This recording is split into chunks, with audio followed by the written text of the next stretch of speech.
पे केवल एक कोचिंग का एडवर्टाइजमेंट करने गए, उसके बाद उसे सम्मानित किए और उसे बढ़ावा दिए। और जबकि हम बोले कि वो फैजल खान वो फर्जी है, फैजल खान फर्जी है। और इसका प्रूफ है कि जितना भी बच्चा अगर उसके सपोर्ट में है, हम पहले भी बोले थे कि जो ना समझ है उसके सपोर्ट में है। और एक भी कोई भी जितना भी बच्चा जो उसके फेवर में बोलता है वो सोशल मीडिया से इन्फ्लुएंस होकर आता है। और देखिएगा नाबालिग टाइप के बच्चा है जो उसके फेवर में रहता है।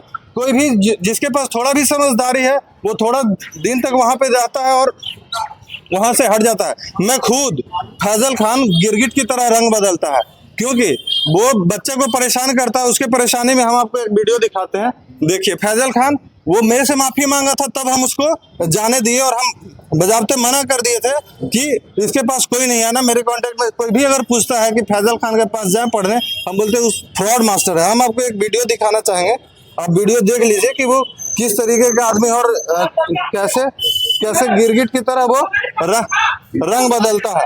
देखिए ये फैजल खान इस वीडियो में आपको नजर आ रहा होगा, इस वीडियो में फैजल खान नजर आ रहा होगा। और इसमें हम लोग है। एक जो अभी जिस लड़का को फैजल खान मारा था वो अभी बीपीएससी टीचर है। उसको क्यों मारा पता है? वो आगे बैठता था और फैजल खान से सवाल करता था और सवाल में उलझ जाता था, तो गार्ड के इशारा कर दिया कि इसे पीछे बैठने बोलना, इसे आगे मत बैठने देना। तो गार्ड उसको पीछे बैठने के लिए बोला, तो बोला कि हम पीछे क्यों बैठे जब हम आगे आए हैं। तो इसका विरोध किया, तो उसको गार्ड मारा कि तुम्हारे जैसे बहुत सारे लड़के हैं। तो मेरे पास कंप्लेन लेकर के आए वो। हम गए, हम एक गार्ड को वहां पे चेतावनी दिए और किए, तो वो बोला, मेरे से हाथ जोड़ने लगे फैजल खान। बोले कि अब इस तरीके का गलती आपके नजर में नहीं आएगा, हम गार्ड को हटा देंगे। तो उस पर सहमति बना और मैंने माफ कर दिया फैजल खान को। तो उसके बाद फिर हम उन्हें बोले कि आप फैजल खान के पास वो पढ़ाता लिखाता तो है नहीं, आप समझ ही गए हो, आपको सवाल जवाब करते हैं तो आपके साथ दिक्कत हुआ, आप छोड़ दो। जैसे ही वो कोचिंग छोड़े, उनका तुरंत बीपीएससी क्वालिफाई किया और अभी वो सरकारी स्कूल में टीचर है। और हम पहले भी बोले हैं, फैजल खान से पढ़ के एगो बिहार पुलिस का रिजल्ट उससे नहीं होगा। वो अलग बात है कि अभी आपको जानकारी में होगा ही कि जितना भी बिहार पुलिस के कैंडिडेट थे जो जिसका रिजल्ट हुआ था, जगह जगह बस भेज के और बुलाया गया और उसको वर्दी लुटाया गया। अब वर्दी के लालच में उसके पास चला जा रहा है। अब जिसको 5,000 के वर्दी मिल रहा है, बिहार पुलिस जो गरीब घर के बच्चे आते हैं उसको बोलने में बोलता है कि अरे इतना सारा लोग बोल रहा है तो हम भी बोल देते हैं, क्या फर्क पड़ता है, क्योंकि उसका इतना ज्यादा सब लोग तारीफ कर रहे हैं। अब जिसको गवर्नर ही प्रमोट कर रहा है उसको कौन रोक सकता है? गवर्नर वन पर्सन होते हैं जो सुप्रीम कोर्ट से हुई ऊपर होता है। कोई अगर गवर्नर कोर्ट में हमारा मामला जाता है तो अगर उनके पास इतना अथॉरिटी होता है, अगर हम यहाँ पे जाए राष्ट्रपति के पास जाए तो उनके पास तो पावर होता है ना कि किसी भी तरीके का अपराध, किसी भी तरीके का फांसी के सजा को भी वो माफ कर सकते हैं। उसी तरीके का स्टेट का गवर्नर होता है, कोई भी सबसे ये हाई कोर्ट से भी ऊपर होता है। क्योंकि अभी आपको हाल ही में आपको एक घटना हम बताते हैं पटना विश्वविद्यालय का, जिसमें गवर्नर कार्रवाई किए हमारे वाइस चांसलर अजय कुमार सिंह पे। तो अजय कुमार सिंह ने अपना पिटीशन फाइल किया वो हाई कोर्ट में। तो हाई कोर्ट में क्या बोला गया कि जब आप पे कार्रवाई गवर्नर किए हैं तो हमको तो शपथ वही दिलाते हैं, तो उनके खिलाफ हम थोड़ी ना कुछ आपको जजमेंट दे सकते हैं। तो गवर्नर से ऊपर कोई होता है नहीं। तो ये न्यायपालिका गवर्नर के अधीन है, तो गवर्नर के इशारा पे ही ये सारा स्टेटमेंट आ रहा है। और इसमें दोषी वो भी है जो जज रोशन आनंद सर को बेल नहीं दिया और जो जज खान को बिना गए बेल दे दिया, ये दोनों दोषी हैं इसमें। आज का क्षति है तो बहुत बड़ा क्षति है। ये बहुत बड़ा क्षति है और आज न्यायपालिका पर से भरोसा उठ गया और आज मेंटल स्ट्रेस में पूरे देश भर के लोग मेंटली स्ट्रेस हैं, मेंटली मानसिक तनाव में है पूरा देश हमारा। अभी आप देख रहे हैं घटना, आज ही का घटना है, सुबह का घटना है कि ट्रेन लेट हो गई, उससे बहुत सारे बच्चे का एग्जाम छूट गया।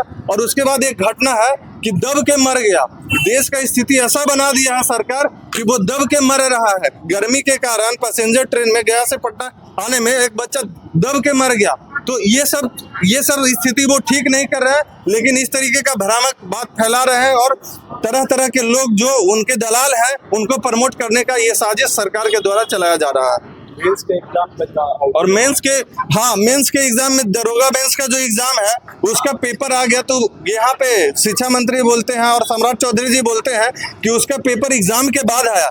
जब आपने पेपर पब्लिश ही नहीं किया तो एग्जाम के बाद मेरे पास आया कहाँ से? ये तो सब तो जब आप एग्जाम के बाद आए पहले, मतलब ये यानी कि ये एग्जाम लेने के बाद फिर से पेपर देखते हैं और अपने लोग को रिजल्ट पब्लिश करते हैं। ये तो यही खुलासा हुआ ना इससे कि रिजल्ट के बाद अगर पेपर आउट हुआ तो उसको पेपर आउट नहीं माना जाता है। तो इस तरीके का व्यवस्था और इस पे लोग भरोसा कर रहे हैं। हमको तो समझ नहीं आता है कि इस लोग के गुणगान कैसे कर पा रहे हैं लोग। लेकिन समय है और अभी सबको, क्योंकि अभी जितना भी अभी प्रशासन पुलिस के बहाली करा रहे हैं और शिक्षक के बहाली पे रोक लगा रहे हैं और सोच रहे हैं कि हम व्यवस्था को पुलिस के सहारे हम कंट्रोल कर लेंगे, तो ये कंट्रोल होने वाला है नहीं। और हम पहले भी बोले थे कि सदन से घसीट के लाया जाएगा और सभी को सदन से घसीट के जो दलाल बैठे हुए हैं उनको घसीट के सड़क पे लाएंगे और व्यवस्था के सुधार करने में हम अपना योगदान देंगे। और हम तमाम भाइयों से भी अपील करते हैं, भाई बहन से अपील करते हैं कि आप सब न्यायपालिका जो मनमानी कर रहे हैं उसके खिलाफ सड़क पे आइए और आवाज उठाइए और जहां भी गलत हो रहा है उसका विरोध कीजिए। और बिना जो कोई भी गलत है तो उसको बकसिए मत, क्योंकि ये हम बकसे उस वक्त अगर हम खान को अगर कंट्रोल कर लेते तो आज हम प्रिंस भैया को नहीं खोते, क्योंकि वो हमारे बहुत करीबी थे। और खान को हम छोड़ दिए क्योंकि हम बहुत कोचिंग में इंटरफेयर करते नहीं हैं। हमारे पास अगर कोई स्टूडेंट कंप्लेन लेकर के आता है तो हम समझा के बोलते हैं कि आप मेरे पास इस तरीके का कंप्लेन नहीं आना चाहिए, तो मान जाते हैं। लेकिन उसका जो कंप्लेन था वो बहुत ज्यादा खराब था, उसका बाउंसर स्टूडेंट को मार रहा है, इस तरीके का कंप्लेन है। हाँ सही बात है। इस तरीके का कंप्लेन मेरे पास आया था तो हम बोले कि जो बाउंसर मारा है उसको तुम सजा दो, उसको निकाल दो, और उसके बाद इस तरीके का अगर घटना फिर से आएगा तो हम तुमको बख्शेंगे नहीं। लेकिन आप देखिए कि अब बाउंसर उसका गोली चलाने लगा। जब थप्पड़ मारा था तब हम उसको चेताए थे, अभी गोली चलाया तब तो छोड़ेंगे नहीं। देखते हैं कितना भागता है खान। एकजुट होना चाहिए ना सब, बिल्कुल एकजुट होना चाहिए और न्यायपालिका से भी सवाल करना चाहिए कि इस तरीके का जजमेंट क्यों आ रहा है हमारे प्रदेश में। अगर जज, किसी भी जज के पास अगर कोई पावर, कोई अधिकार दिया गया है तो किस लिए दिया गया? विशेषाधिकार अगर जज को मिलता है तो इसलिए नहीं मिलता है कि आप उसका मिसयूज करें। उसका यूज करें, जो खुली आंख से आपको जो दिख रहा है उस पर निर्णय करें और स्थिति को तनावपूर्ण नहीं बनाए, स्थिति को ऐसा न्यूट्रलाइज करें ताकि आपका ये बना रहे, विश्वास बना रहे लोग में। लेकिन इस तरीके का जजमेंट आया है कि कोई लोग विश्वास नहीं कर रहा। आप किसी से भी पूछिएगा तो वो बताएगा, यहाँ तक कि खान से भी पूछिएगा कि क्या ये न्याय सही तरीके से है कि आपको बेल मिल गया और उसको जेल हो गया, तो खान भी अपने दिल पे हाथ रख के नहीं बोलेगा कि ये सही जजमेंट है। तो सरकार को कब तक समय दे सकते हैं? जब प्रिंस यादव का जो मृत्यु हुआ है उसके लिए जांच के लिए कब तक समय दे? अब आगाज हो गया लड़ाई का, तब समय देने का क्या बात है? अब लड़ाई हो गया, अब उसका आगाज कर दी है, अब समय का बात ही नहीं है। अब हम लोग लड़ेंगे। मौत के पीछे क्या कारण हो सकता है? मौत के पीछे खान का साजिश और खान हत्यारा है। खान इसमें हत्यारा साबित हो गया, इसमें कोई कारण है ही नहीं। खान टोटली ब्लेम जाता है खान पे और खान हत्यारा है और उसे फांसी की सजा होना चाहिए। अगर फांसी की सजा नहीं होता है तो हम लोग सड़क से लेकर सदन तक संघर्ष करेंगे और फांसी दिलवा के रहेंगे, और नहीं तो चौराहा पे मिल गया खान तो उसको वहीं पे जवाब दे दिया। प्रशासन एक जगह सुरक्षा दे रही है, दूसरी जगह जहाँ पे मृत्यु हुआ वहाँ पे कोई भी सुरक्षा नहीं है, इस पे क्या कहिएगा? तो प्रशासन से तो हम लोग हमेशा सवाल करी ना। पिछले बार भी हम TRE-4 वाले प्रोटेस्ट में हम देखे थे तो वहाँ प्रशासन में जो लोग हैं उनका भी शोषण हो रहा है। एक सिंपल सी राजपूत लड़की जो सबसे ज्यादा जिनका बाल से घसीटा गया था, उनपे एक ASI FIR की है कि हमें लात से मारी है। बाल पकड़ के घसीट तुम रही हो, लात से कौन मार दिया? और बोली कि मेरा अपेंडिक्स का ऑपरेशन है। अगर आप ऑपरेशन करा के, अगर आपका ऑपरेशन है, आप अपने थाना में बताइए कि हम ऑपरेशन करवाए हैं और आप स्वस्थ नहीं है, तो फिर आपको रोड पे कौन आने बोला आपको प्रोटेस्ट रोकने के लिए? और इस तरीके का केस थाना में रजिस्टर हो जा रहा है जिसका कोई इन्वेस्टिगेशन नहीं हो रहा है। तो आप समझ सकते हैं कि किस तरीके का स्वतंत्र हमारा प्रशासनिक व्यवस्था है। तो वो दबाव में काम कर रहे हैं और कहीं ना कहीं वो लापरवाह है और इसका जवाब उन्हें मिलेगा।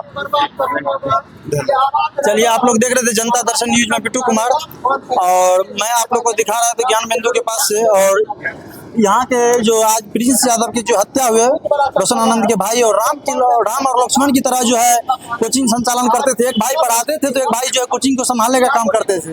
आज वो कहीं ना कहीं एक भाई का जो मृत्यु होना और अपने अंग की जो है एक शरीर को तोड़ देना इस तरह से जो आज टूट चुका है।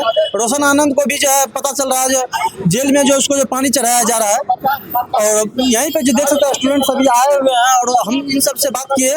और यहाँ पे क्या अभी जो है रोशन आनंद को जो है अभी तक बेल नहीं मिला है, 12 दिन हो चुका है, 12 दिन के अंदर भी अभी जो है रोशन आनंद को बेल नहीं मिल चुका है एक प्रकार से। और उधर से जो है खान सर को जो है बिना कुछ कहे जो है उसको जो है जेल जाने से रोक लग जाता है, और दूसरे प्रकार से जेल रहने में उनका भाई जो है उस पे जो है हत्या हो जाता है, और अभी तक जो उसका कोई रिपोर्ट नहीं सामने आता है। और उन्हीं से हम बात करेंगे। क्या नाम हुआ? तो चलिए आप लोग को